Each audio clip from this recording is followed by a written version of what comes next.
வியாபித்து நிறுத்து கொண்டிருக்கிற பொல்லாத அந்தகார ஆவிகள் எல்லாம் அங்கிருந்து விலகி ஓடும்படியாக, ஆமென், பூமியில வந்து விழும்படி இறங்கும்படி அவன் ஒரு சத்தத்தோடு வருகிறான். அல்லேலூயா. எபேசியர் 6:11 நாம் படிக்கிறோம், வானமண்டலத்து பொல்லாத ஆவிகளின் சேனைகள் என்று எழுதப்பட்டிருக்கிறது. இந்த பேய் கூட்டங்கள் எல்லாம் வானமண்டலத்திலே அவைகள் நின்று கொண்டு பூமியிலே தாக்குதல் நடத்தி கொண்டிருக்கின்றன.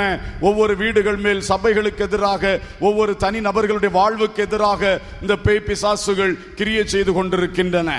ஆனால் அன்றைக்கு இயேசுவின் ரகசிய வருகையில் பரிசுத்தவான்கள் எடுத்துக்கொள்ளப்படும் போதோ இந்த பேய் பிசாசுகள் எல்லாம் அடித்து கீழே தள்ளப்படும்.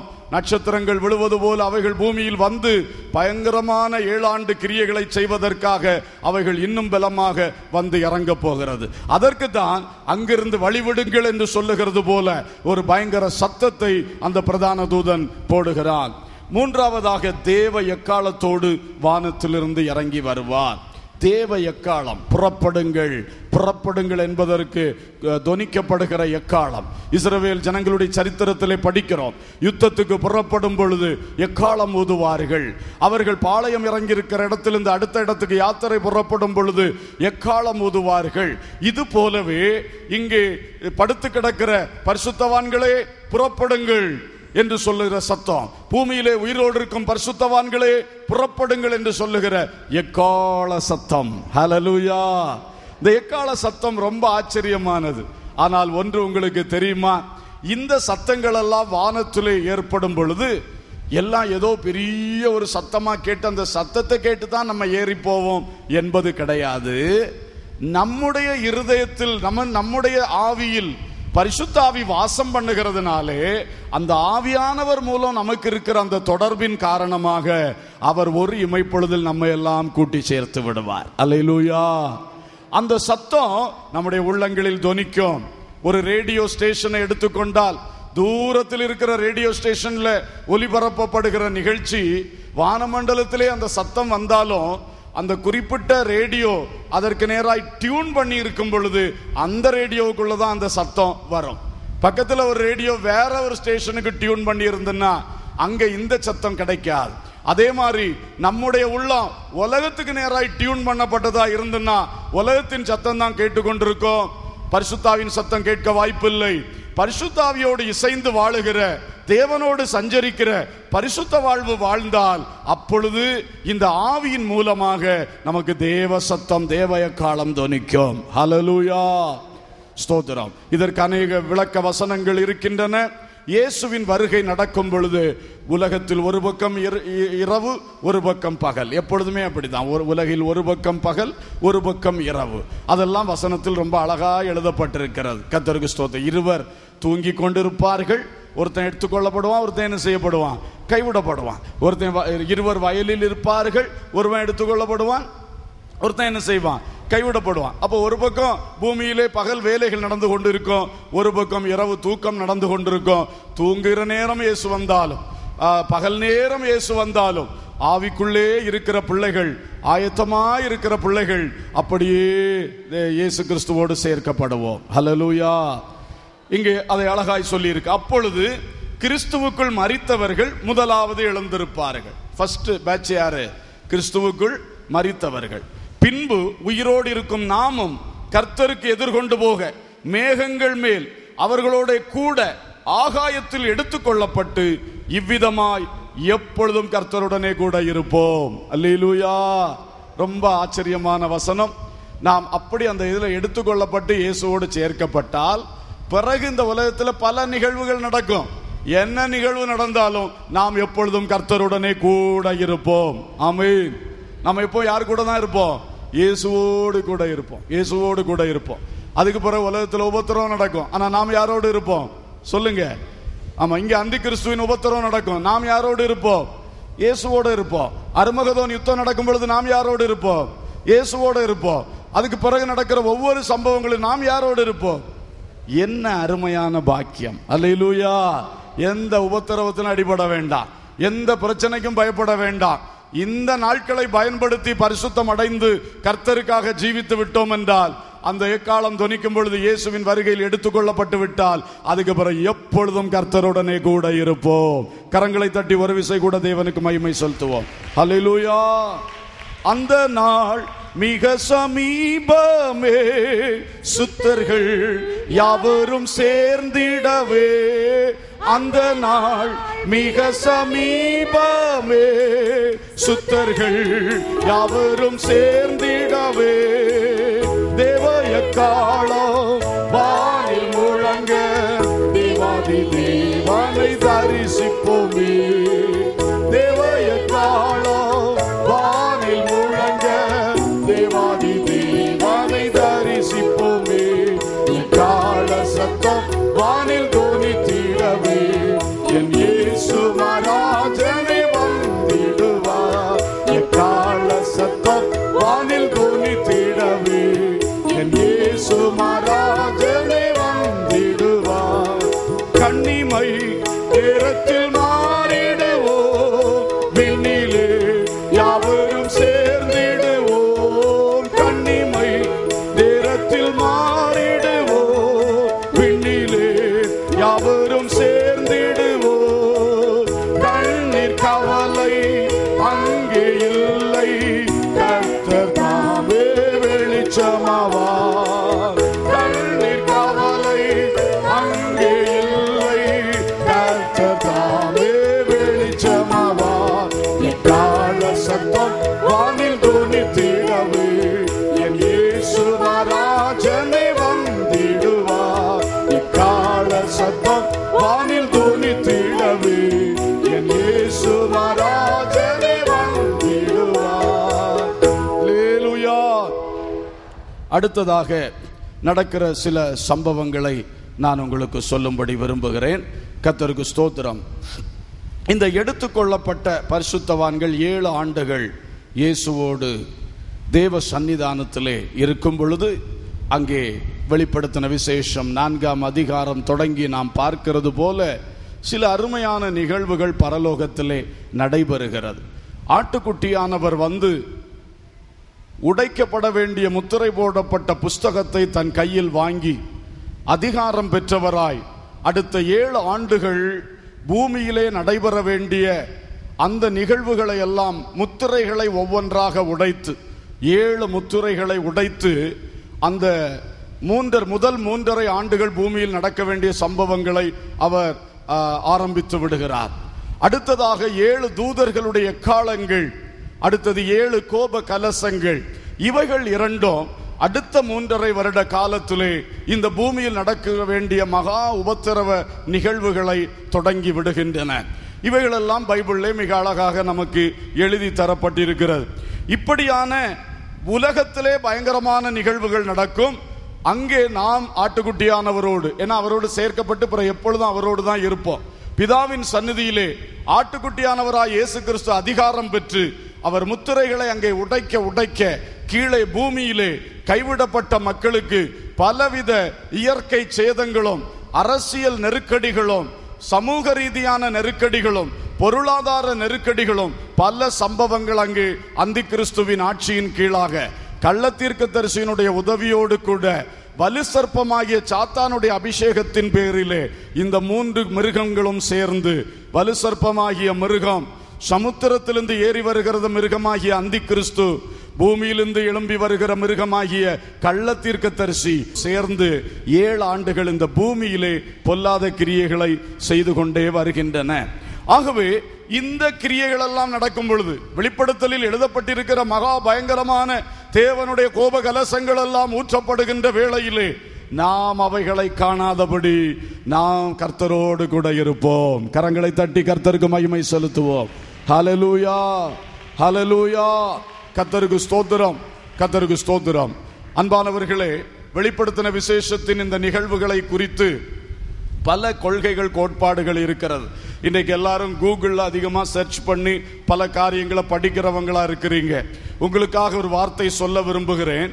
கூகுளில் நீங்கள் போய் இந்த மாதிரி ராப்சரை பற்றி, இந்த 7 சீல்ஸ், அந்த 7 முத்திரைகள், 7 ட்ரம்பட்ஸ், 7 எக்காளங்கள், இந்த 7 பவுல்ஸ், கோப கலசங்கள் போன்றவையெல்லாம் படிக்கும் பொழுது நிறைய கருத்துக்கள் அங்கே கொடுத்துருப்பாங்க.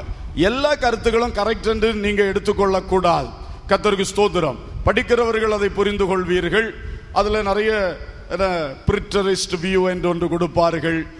வேறு ஒரு 4 வியூஸ் கொடுத்திருக்கிறத நான் பார்த்திருக்கிறேன் பொதுவாக. கர்த்தருக்கு ஸ்தோத்திரம்.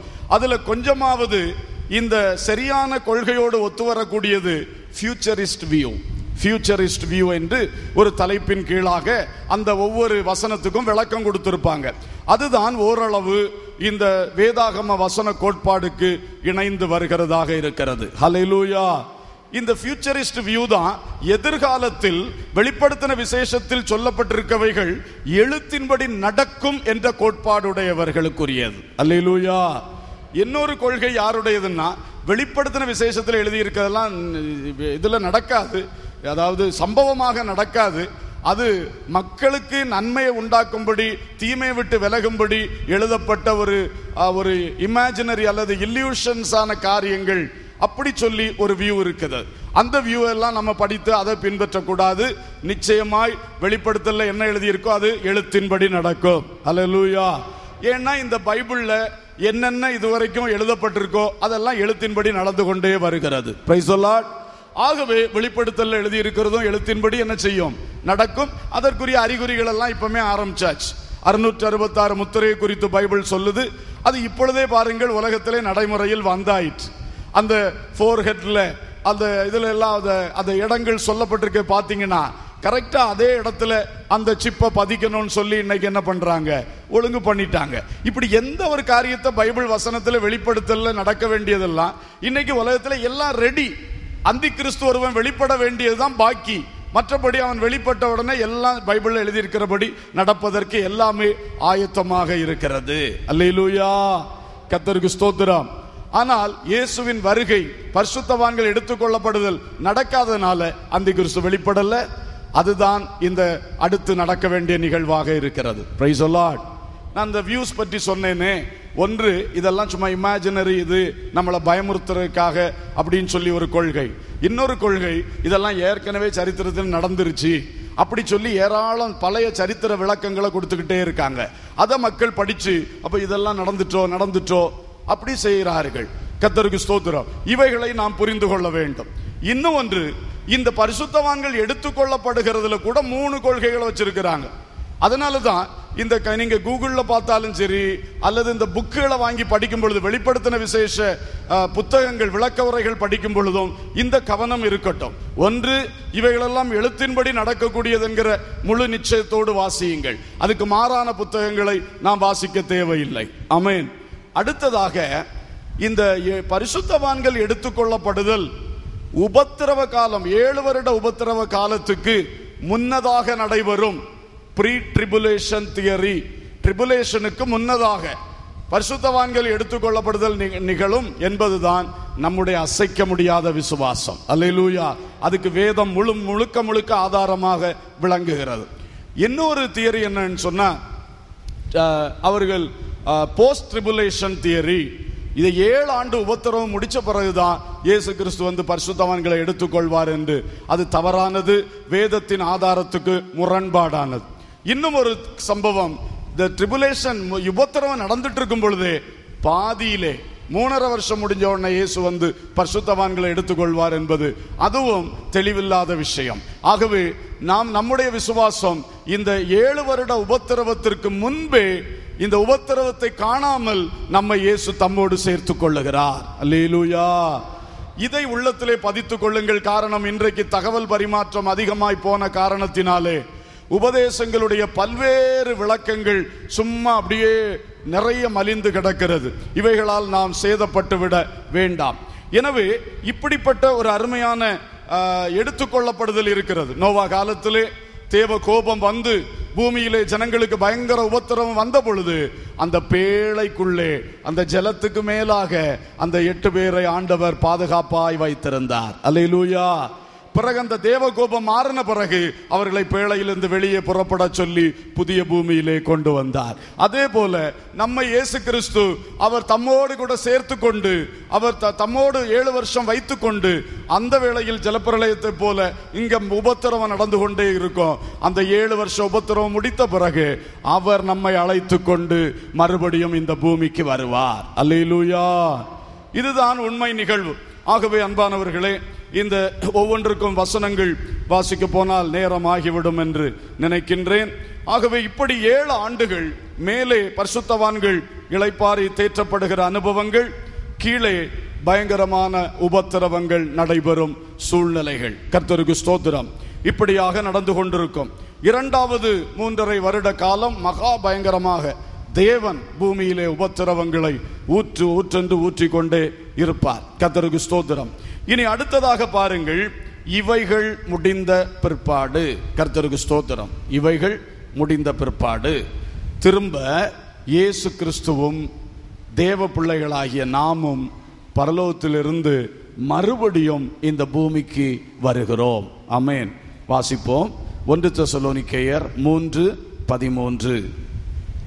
1 தெசலோனிக்கேயர் 3:13. இவ்விதமாய் நம்முடைய கர்த்தராகிய இயேசு கிறிஸ்து தமது பரிசுத்தவான்கள் அனைவரோடும் கூட வரும்போது நீங்கள் நம்முடைய பிதாவாகிய தேவனுக்கு முன்பாக பிழையற்ற பரிசுத்தம் உள்ளவர்களாகும்படி உங்கள் இருதயங்களை ஸ்திரப்படுத்துவாராக. கர்த்தராகிய இயேசு கிறிஸ்து தம்முடைய பரிசுத்தவான்களோடு கூட வருகிறார். ஹல்லேலூயா.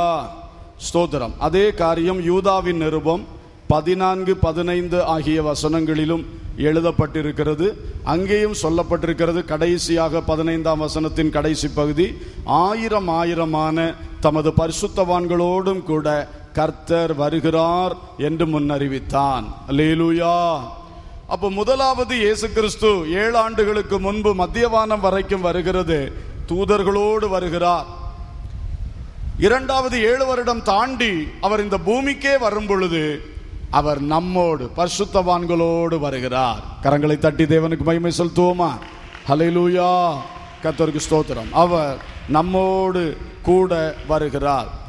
அது மட்டுமல்ல, 2 தெசலோனிக்கேயர் 1ஆம் அதிகாரம் 9-10 ஆகிய வசனங்கள், அந்நாளிலே தம்முடைய பரிசுத்தவான்களில் மகிமைப்படத்தக்கவராயும் தம்முடைய பரிசுத்தவான்களில் மகிமைப்படத்தக்கவராய் நீங்கள் எங்களுடைய சாட்சியை விசுவாசித்தபடியினாலே உங்களிடத்திலும் விசுவாசிக்கிறவர்கள் எல்லாரிடத்திலும் ஆச்சரியப்படத்தக்கவராயும் அவர் வரும்போது இப்படி இங்கும் அங்குமாக இயேசுவின் 2ஆம் வருகை மிக தெளிவாய் சொல்லப்பட்டிருக்கிறது. அதிலே நான் வாசித்த வசனங்களில் எல்லாம் பரிசுத்தவான்களோடு கூட வருகிறார் என்ற வார்த்தை எழுதப்பட்டிருக்கிறது. அல்லேலூயா.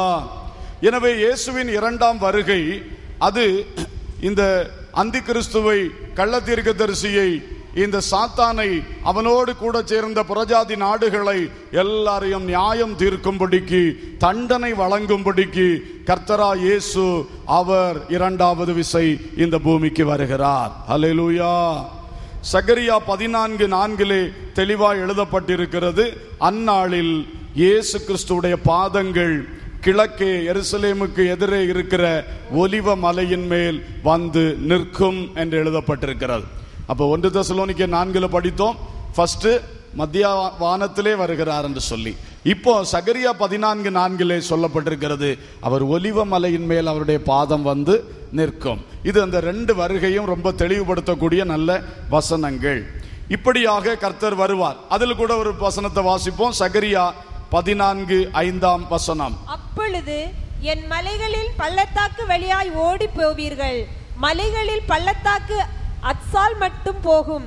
நீங்கள் யூதாவின் ராஜாவாகிய உசியாவின் நாட்களில் பூமி அதிர்ச்சிக்கு தப்பி ஓடி போனது போல ஓடி போவீர்கள்.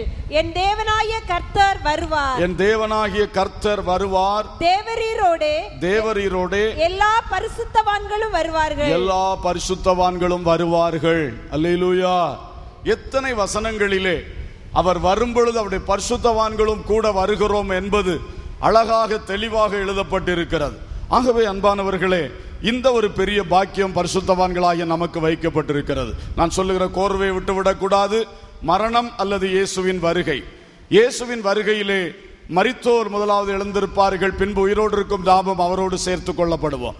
அப்படியாக அவர் நம்மை அழைத்து சென்று அவர் 7 ஆண்டுகள் நம்மை சந்தோஷமாய் வைத்திருப்பார். அடுத்து அங்கிருந்து அங்கே ஆட்டுக்குட்டியானுடைய விருந்து என்று சொல்லுகிற நிகழ்வுகள் எல்லாம் அருமையாய் நடைபெறுகிறது. அது முடிந்து இந்த பூமிக்கு திரும்ப வருகிறோம். அப்படி வரும் பொழுதுதான் இந்த அந்தி கிறிஸ்துவும் இந்த கள்ளத்தீர்க்கதரிசியும் வலு சர்ப்பமும் 7 ஆண்டுகள் பூமியிலே பயங்கரமான கிரியைகளை செய்து கொண்டிருந்தன. 2வது 3.5 ஆண்டுகளிலே ஆண்டவரால் உண்டாகிற பயங்கரங்கள் நடந்து நடந்து நடந்து கடைசியிலே அந்த 7 கோபகலசம் 7வது கோபகலசம் ஊற்றப்பட்டு, அந்த கடைசி கோபகலசங்கள் ஊற்றப்பட அந்த வசனங்கள்ல நம்ம ஒரு காரியத்தை படிக்கிறோம். இந்த ஜனங்கள் வாதிக்கப்பட்டார்கள், தகிக்கப்பட்டார்கள், ஆனாலும் கர்த்தர் மேல எரிச்சல் அடைந்தார்கள், கோபம் அடைந்தார்கள் என்று பார்க்கிறோம். அப்ப அந்த சாத்தானுடைய கிரியை, இந்த ஜனங்கள் தேவனிடத்திலிருந்து பயங்கரமான தண்டனைகள் வர வர தேவனே என்று தேட மாட்டார்கள், இன்னும் கோபம் அடைந்து தேவனுக்கு விரோதமா எழும்புவாங்க. இப்படி ஒரு பக்கம் அந்த பயங்கரமான கோபகலசங்கள் ஊற்றப்படும் பொழுதும், மறுபக்கம் ஜனங்களுடைய உள்ளம் பார்வோனுடைய இருதயம் கடினப்பட்டது போல எல்லாம் இயேசுவுக்கு விரோதமா பயங்கரமான கோபத்தில் இருப்பான். அப்பொழுது இயேசு வரும் பொழுது, நாமும் அவரோடு வரும் பொழுது, அர்மகதோன் என்கிறதான இடத்திலே இந்த பொல்லாத இந்த அந்தி கிறிஸ்துவின் ஆவி, சாத்தானுடைய ஆவி, இந்த கள்ளத்தீர்க்கதரிசியுடைய ஆவி, 3 பேரிடத்திலிருந்தும் தவளை கோப்பான ஆவிகள் புறப்பட்டு சென்று அற்புத அடையாளங்களை செய்து உலகம் அனைத்தையும் அவனோடு ஒன்று சேர்த்து எல்லாரும் இயேசு கிறிஸ்துவுக்கு எதிராய் ரொம்ப கோபத்தில் எரிச்சல்ல, இந்த தெய்வம் இப்படியெல்லாம் இது பண்றாருன்னு சொல்லி அவனை வர வர எரிச்சல்ல இயேசுவுக்கு விரோதமாக யுத்தம் பண்ணும்படி அர்மகதோன் என்கிறதான இடத்திலே வந்து கூடுகிறார்கள். கர்த்தருக்கு ஸ்தோத்திரம். அது வெளிப்படுத்தல் 17ஆம் அதிகாரத்திலே நாம் பார்க்கின்றோம். அங்கே அர்மகதோன் என்கிறதான இடத்திலே இந்த யுத்தம் நடைபெறும். கர்த்தருக்கு ஸ்தோத்திரம். 16 வாசிங்க. 16. அப்பொழுது எபிரேய பாஷையிலே அர்மகதோன் எனப்பட்ட இடத்திலே அவர்களை கூட்டி சேர்த்தான். கர்த்தருக்கு ஸ்தோத்திரம். இந்த ஜனங்களை எல்லாம் கூட்டி சேர்க்கிறான். இயேசுவுக்கு எதிராக யுத்தம் தொடுப்பதற்கு அர்மகதோன் என்கிற இடத்திலே கூட்டி சேர்க்கிறான். இங்கே நடக்கிற யுத்தத்தை குறித்து பல வசனங்கள் அங்கும் அங்குமாய் எழுதப்பட்டிருந்தாலும் இன்று ஒன்றை வாசிப்போம். வெளிப்படுத்தல் 17:14. இவர்கள் ஆட்டுக்குட்டியானவருடனே யுத்தம் பண்ணுவார்கள். ஆட்டுக்குட்டியானவர் கர்த்தாதி கர்த்தரும் ராஜாதி ராஜாவுமாய் இருக்கிறபடியால் அவர்களை ஜெயிப்பார். அவரோட கூட இருக்கிறவர்கள் அழைக்கப்பட்டவர்களும் தெரிந்து கொள்ளப்பட்டவர்களும் உண்மை உள்ளவர்களுமாய் இருக்கிறார்கள் என்றான். ஸ்தோத்திரம். அந்த முந்தின பாகங்களிலே எப்படி அந்தி கிறிஸ்து அந்த பாபிலோன் வேசி என்று சொல்லுகிற அந்த கூட்டத்தை எல்லாம் கூட்டிக் கொண்டு அப்படியே அவர்கள் இயேசுவுக்கு விரோதமாய் ராஜாக்கள் ஒன்று சேர்ந்து வந்து நிற்கிறார்கள் என்பது எழுதப்பட்டிருக்கிறது. இப்படி இவர்கள் சேர்ந்து ஆட்டுக்குட்டியானவராய் இயேசுவோடு யுத்தம் பண்ணுவார்கள். ஆட்டுக்குட்டியானவர் பரலோகத்திலிருந்து இறங்கினவர் இப்பொழுது இவர்களோடு யுத்தம் பண்ணுவார். அவரோடு கூட நிற்கிறவர்கள் அழைக்கப்பட்டவர்கள், தெரிந்து கொள்ளப்பட்டவர்கள், உண்மை உள்ளவர்கள். இந்த கூட்டம் யார்? இதுதான் பரிசுத்தவான்களுடைய கூட்டம். ஹல்லேலூயா. எனவே அர்மகதோன் யுத்தம் நடக்கும் பொழுதும் நாம் கூடவே நிற்கிறோம். ஆமென். ஹல்லேலூயா. ஆனா நாம துப்பாக்கி பிடித்து யுத்தம் செய்ய வேண்டிய அவசியம் இல்லை. அவர் கர்த்தாதி கர்த்தரும் ராஜாதி ராஜாவும் இருக்கிறபடியால் அவர்களை ஜெயிப்பார். ஹல்லேலூயா. அவரோடு கூட நிற்கிற நாம் அழைக்கப்பட்டவர்கள், உண்மை உள்ளவர்கள், தெரிந்து கொள்ளப்பட்டவர்கள். இது நமக்கு கிடைக்கிற, பரிசுத்தவான்களுக்கு கிடைக்கிற அடுத்த பாக்கியம். எடுத்துக்கொள்ளப்பட்டோம், திரும்ப இயேசுவின் வருகையில் வரும் பாக்கியத்தை பெறுகிறோம். இப்பொழுது அர்மகதோனிலே நாம் என்ன செய்கிறோம்? அர்மகதோனிலே அந்த யுத்தத்தில் இயேசுவோடு நின்று ஜெயம் பெறுகிற கூட்டம். ஹல்லேலூயா. ஸ்தோத்திரம். இந்த யுத்தத்தின் முடிவிலே வெளிப்படுத்தின விசேஷம் 19ஆம் அதிகாரம் 20ஆம் வசனம் இந்த யுத்தத்தினுடைய முடிவு என்ன என்பதை நமக்கு தெரியப்படுத்துகின்றது. அங்கே வாசியுங்கள். அப்பொழுது மிருகம் பிடிக்கப்பட்டது. மிருகத்தின் முன்பாக செய்த அற்புதங்களால் அதன் முத்திரையை தரித்தவர்களையும் அதன் சொரூபத்தை வணங்கினவர்களையும் மோசப்போக்கின கள்ள தீர்க்கதரிசியும் கூட பிடிக்கப்பட்டான். இருவரும் கந்தகம் எரிகிற அக்னி கடலிலே உயிரோடே தள்ளப்பட்டார்கள். ஸ்தோத்திரம். இப்பொழுது இந்த யுத்தத்தின் முடிவிலே இயேசு ஜெயம் எடுத்து இந்த அந்தி கிறிஸ்துவையும் கள்ள தீர்க்கதரிசியையும் நியாயம் தீர்த்து அவர்களை அக்கினி கடலிலே ஓயாமல் நித்திய காலமாய் வாதிக்கப்படுவதற்காய் அங்கே அனுப்பிவிட்டார். 21ஆம் வசனத்திலே மற்றவர்கள் குதிரையின் மேல் ஏறினவருடைய வாயிலிருந்து புறப்படுகிற பட்டயத்தால் கொல்லப்பட்டார்கள், அவருடைய மாம்சத்தினால் பறவைகள் யாவும் திருப்தி அடைந்தன. இது இந்த அந்தி கிறிஸ்துவோடு கள்ளத்தீர்க்கதரிசியோடு கூட யுத்தத்துக்கு வந்த மற்றவர்கள். குதிரையின் மேல் ஏறி இருந்தவர் என்றால் இயேசு கிறிஸ்து, அவருடைய வாயிலிருந்து புறப்படுகிற பட்டயத்தினாலே இவர்கள் கொல்லப்பட்டார்கள். ஹல்லேலூயா. 20ஆம் அதிகாரம் முதல் 2 வசனங்களில் நாம் பார்க்கிறோம், வலு சர்ப்பமாகிய சாத்தானும் பிடிக்கப்பட்டான், அவனையோ 1000 வருடம் பாதாளத்திலே தள்ளி அவனை சிறை வைத்து அவன் மேல் முத்திரை போடப்பட்டது என்று அங்கே எழுதியிருக்கிறது. அது மாத்திரமல்ல, பாபிலோன் பாபிலோன் என்று சொல்லி ஒன்றை குறித்து வெளிப்படுத்தல் சொல்லுகிறது. இந்த பாபிலோன் வேசி என்று சொல்லப்பட்டிருக்கிறது. இது ஒரு ஜனக்கூட்டத்தை குறிக்கிற ஒரு வார்த்தை. இது யார் என்று சொன்னால், ஆட்டுக்குட்டியானவராகிய இயேசு கிறிஸ்துவுக்கு எப்படி ஒரு மணவாட்டியாகிய சபை இருக்கிறதோ அதுபோல இந்த அந்தி கிறிஸ்துவுக்கு ஒரு மணவாட்டி தான் பாபிலோன் என்று சொல்லுவது. ஹல்லேலூயா. இந்த பாபிலோன் என்றாலே தேவனுக்கு, ஜீவனுள்ள தேவனுக்கு எதிர் செய்கிற கூட்டம் என்ற அர்த்தம். தேவன் ஒன்றை சொன்னால் அவர்கள் எதிர் செய்வார்கள். அந்தி கிறிஸ்துவும் அப்படித்தான். உண்மையிலே தமிழ் வார்த்தை அந்தி கிறிஸ்து என்பது சரியான மொழிபெயர்ப்பு அல்ல. ஆன்டி கிரைஸ்ட் என்றால் எதிர் கிறிஸ்து. எதிர் கிறிஸ்து. கிறிஸ்து என்ன செய்வாரோ அதற்கு எதிராய் செய்வதுதான் இந்த அந்தி கிறிஸ்து அல்லது எதிர் கிறிஸ்துவனுடைய வேலை. அவனோடு கூட நிற்கிற, அவனை சப்போர்ட் பண்ணி நிற்கிற ஜனங்களுக்கு பேர் தான் பாபிலோன் கூட்டம் என்று சொல்லுகிறது. அந்த கூட்டத்துக்கும் தேவன் பயங்கரமான ஆக்கினைகளை கொடுத்து அவர்களை பயங்கர வாதைகளினாலே அழிக்கிறார். ஹல்லேலூயா. எனவே பாபிலோன் என்பது கிரியை செய்கிறது. தேவ ஜனங்களுக்கு எதிராக, தேவனுடைய உபதேசங்களுக்கு எதிராக, தேவனுடைய தெய்வீக காரியங்களுக்கு எதிராக கிரியை செய்து கொண்டிருக்கிறதுக்கு பேர் தான் பாபிலோன். அதை குறித்து ஒரு வசனம் மட்டும் வாசிப்போம். வெளிப்படுத்தல் 18:20. வெளிப்படுத்தல் 18:20. பரலோகமே பரிசுத்தவான்களாகிய அப்போஸ்தலர்களே, பரலோகமே பரிசுத்தவான்களாகிய அப்போஸ்தலர்களே, தீர்க்கதரிசிகளே, அவளை குறித்து களிகூருங்கள். அவளை குறித்து களிகூருங்கள். உங்கள் நிமித்தம் தேவன் அவளை நியாயம் தீர்த்தாரே என்று தூதன் சொன்னான். அல்லேலூயா. அந்த பாபிலோன் என்பதுதான் இப்பொழுதே பரிசுத்தவான்களுக்கு விரோதமாய் பல கிரியைகளை செய்து கொண்டே வருகிறது. இந்த கூட்டங்கள் அனைத்தையும் தேவன் பயங்கரமாக நியாயம் தீர்த்தார். ஆகவே பரிசுத்தவான்களாகிய அப்போஸ்தலர்களே, நீங்கள் எல்லாம் களிகூருங்கள் என்று தூதன் கூப்பிட்டு சொல்லுகிறான். அல்லேலூயா. ஸ்தோத்திரம். எனவே பரிசுத்தவான்களுக்காக தேவன் பழி வாங்குவார். ஆமென். நம்மை தேவன் தம்மோடு சேர்த்துக் கொள்ளுகிறார்.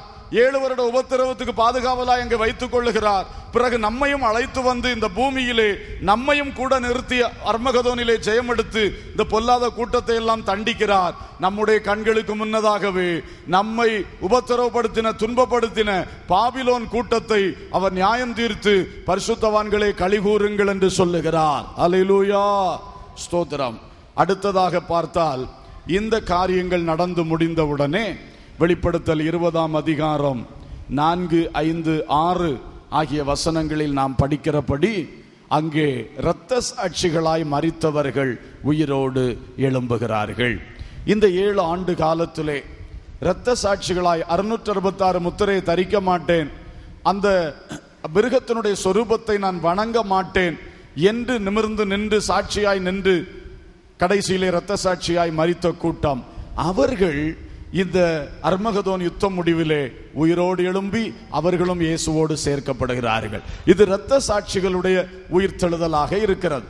அந்த உயிர்த்தெழுதல் நடந்தவுடனே இந்த வசனங்களில் மிக தெளிவாய் சொல்லி இருக்கிறது, நான்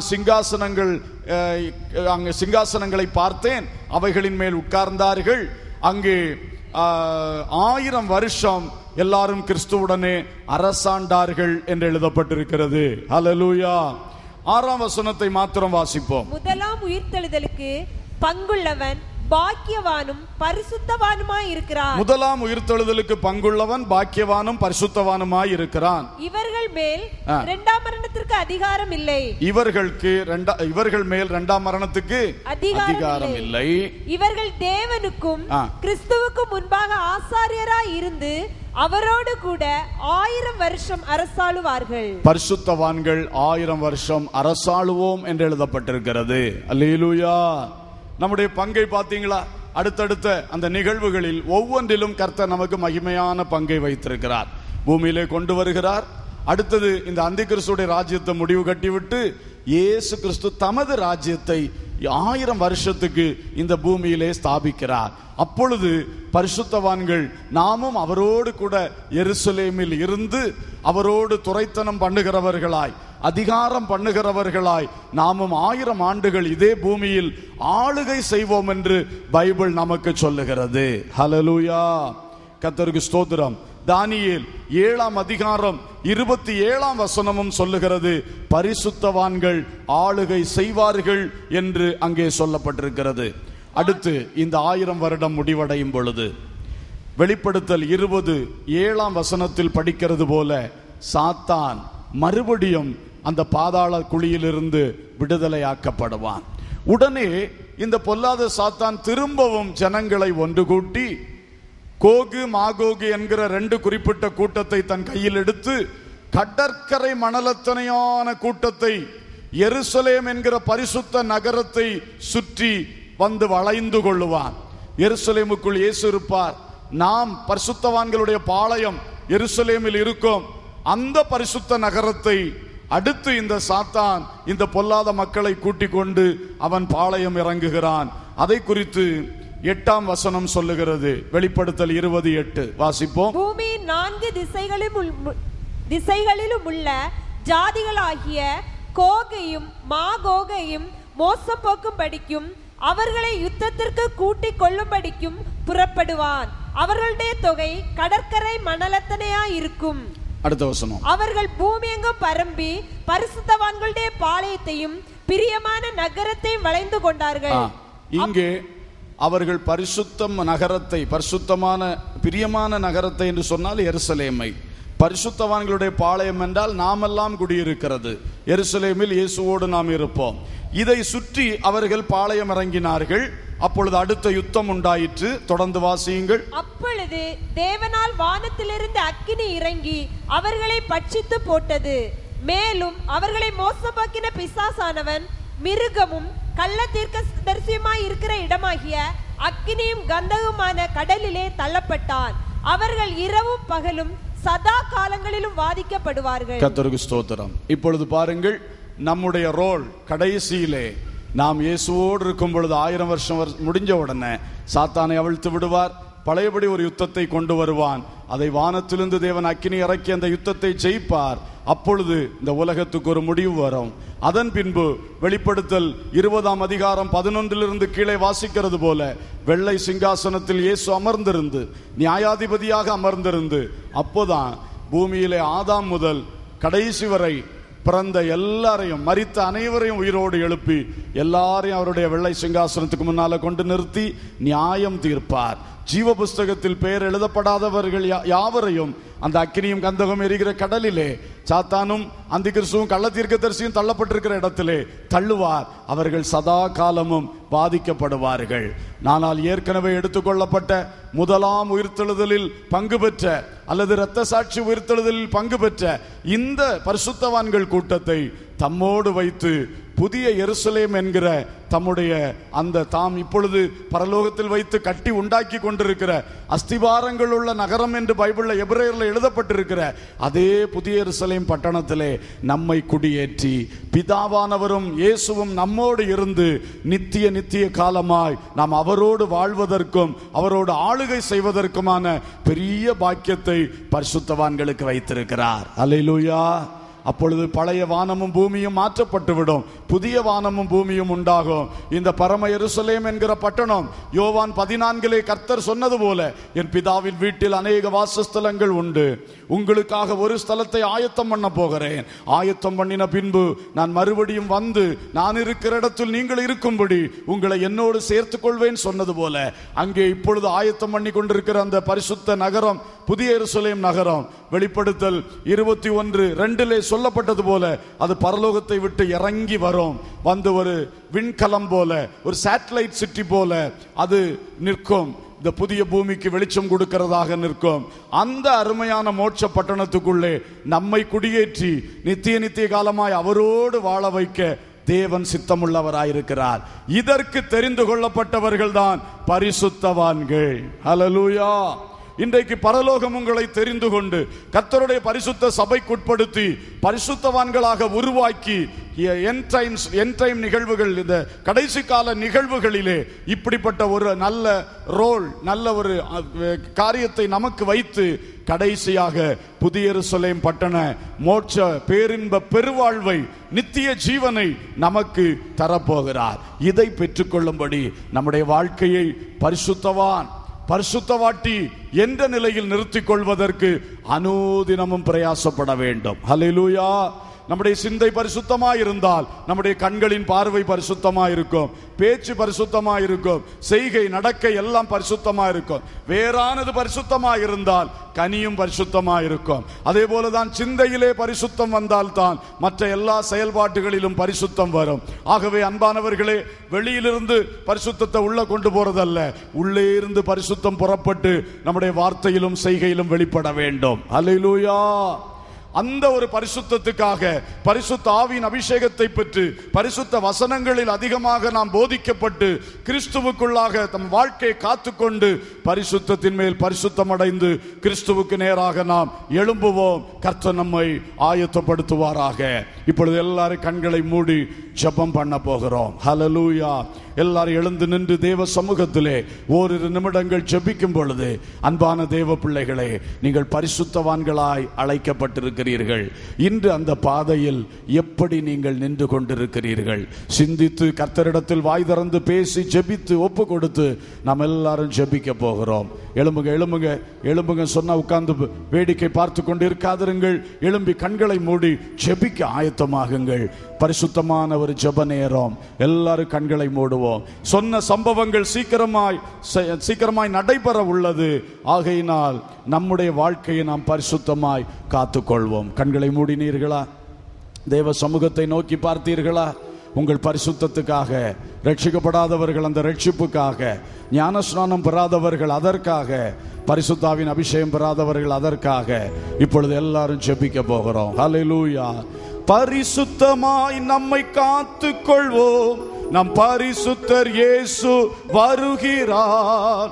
பரிசுத்தமாய் நம்மை காத்துக் கொள்வோம். நம் பரிசுத்தர் இயேசு வருகிறார்.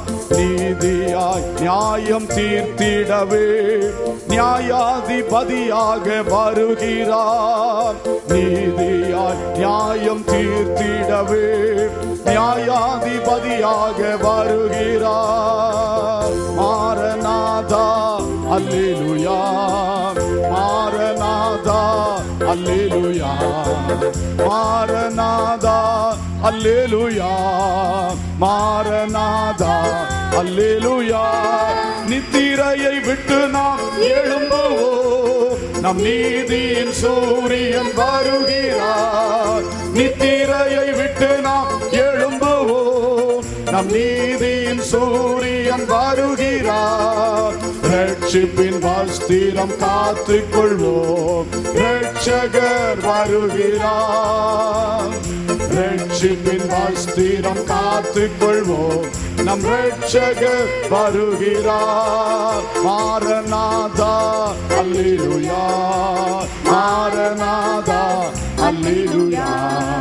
மாரநாதா அல்லேலூயா.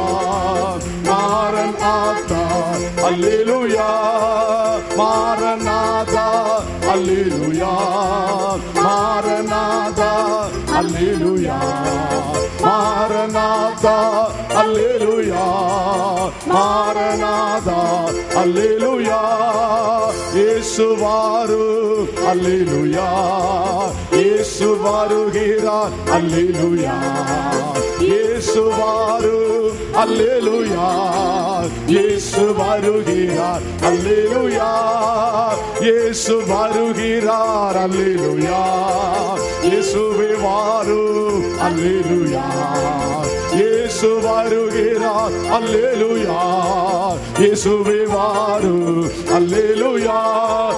பரிசுத்தமாய் நம்மை காத்துக் கொள்வோம். நம் பரிசுத்தர் இயேசு வருகிறார். பரிசுத்தமாய் நம்மை காத்துக் கொள்வோம். நம் பரிசுத்தர் இயேசு வருகிறார். நீதியாய் நியாயம் தீர்த்திடவே நியாயாதிபதியாக வருகிறார். நீதியாய் நியாயம் தீர்த்திடவே நியாயாதிபதியாக வருகிறார். மாரநாதா அல்லேலூயா, மாரநாதா அல்லேலூயா, மாரநாதா அல்லேலூயா, மாரநாதா அல்லேலூயா. இயேசு வருகிறார். அல்லேலூயா, இயேசுவே வாரு. அல்லேலூயா, இயேசு வருகிறார். அல்லேலூயா, இயேசுவே வாரு.